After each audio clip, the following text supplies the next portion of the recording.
ജീവിതം. ഇന്നലെ എന്നതുപോലെ ബാല്യവും യൗവനവും കൗമാരമൊക്കെ അങ്ങനെ കടന്നു പോകും.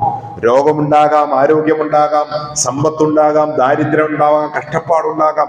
ഇതിലൂടെ ഒക്കെ കടന്നു പോകുമ്പോഴും ഇതൊക്കെ പരീക്ഷണമാണ് എന്നൊരു തിരിച്ചറിവ് എന്റെയും നിങ്ങളുടെ ജീവിതത്തിൽ ഉണ്ടെങ്കിൽ എല്ലാറ്റിനെയും നേരിടാൻ പറ്റും. പതറിപ്പോവില്ല. സമ്പത്തുണ്ടെങ്കിലും നമ്മൾ പതറിപ്പോവില്ല, കടമുണ്ടെങ്കിലും പതറിപ്പോവില്ല. ഒരുപക്ഷെ കടം വന്ന് പ്രയാസപ്പെടുന്ന അവസ്ഥയിലായിരിക്കും ഞാൻ സമ്പന്നതയിൽ ജീവിക്കുമ്പോൾ എത്ര സുഖമായിരുന്നു എന്ന് ബോധ്യപ്പെടുക.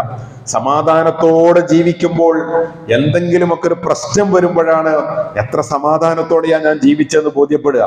അല്ലെ, ജോലി നഷ്ടപ്പെട്ട് വരുമാനം മുട്ടി കുടുംബം പട്ടിണിയിലേക്ക് നീങ്ങുമ്പോഴാണ് ഇന്നലെ വരെ വരുമാനം ഉണ്ടായിരുന്ന എനിക്ക് എത്ര സുഖമായിരുന്നു, ജോലി എത്ര അനുഗ്രഹമാണ് എന്ന് ബോധ്യപ്പെടുക.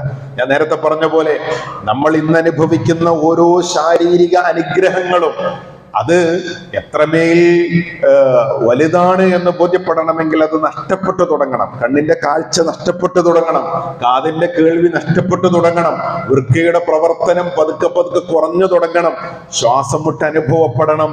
ഒരു ദിവസം 25,920 പ്രാവശ്യം നമ്മൾ ശ്വസിക്കുന്ന വായുവിന്റെ വിലയൊന്നറിയാം. അങ്ങനെ ഓരോന്നും അങ്ങനെയാണ്. ജീവിതത്തിന്റെ ഓരോ നിമിഷങ്ങളും കടന്നു പോകുമ്പോ അല്ലാഹു സുബ്ഹാനഹു വ തആല ഈ ഭൂമിയിൽ നമുക്ക് നൽകി വെച്ചിട്ടുള്ള ഈ മനോഹരമായ സംവിധാനങ്ങളുടെ അനുഗ്രഹങ്ങൾ നമ്മൾ ബോധ്യപ്പെട്ടുകൊണ്ടിരിക്കുകയാണ്.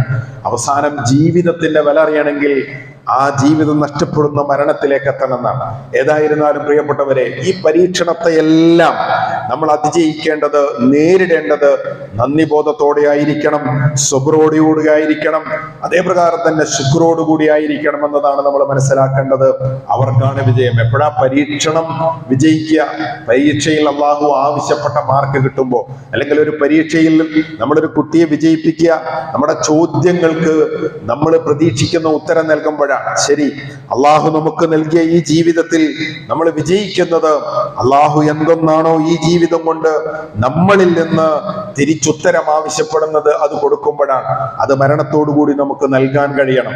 അള്ളാഹു സുബ്ഹാനഹു വ തആല ആ രൂപത്തിൽ ജീവിതത്തിന്റെ ഓരോ രംഗത്തും എല്ലാ അവസ്ഥകളിലും ആ പരീക്ഷണങ്ങളെ അള്ളാഹു പ്രതീക്ഷിക്കുന്ന, അല്ലെങ്കിൽ അള്ളാഹു നമ്മളിൽ നിന്ന് ആവശ്യപ്പെടുന്ന ഉത്തരം നൽകുന്ന സത്യവിശ്വാസികളിൽ നമ്മെ ഇവരെയും ഉൾപ്പെടുത്തി അനുഗ്രഹിക്കുമാറാകട്ടെ.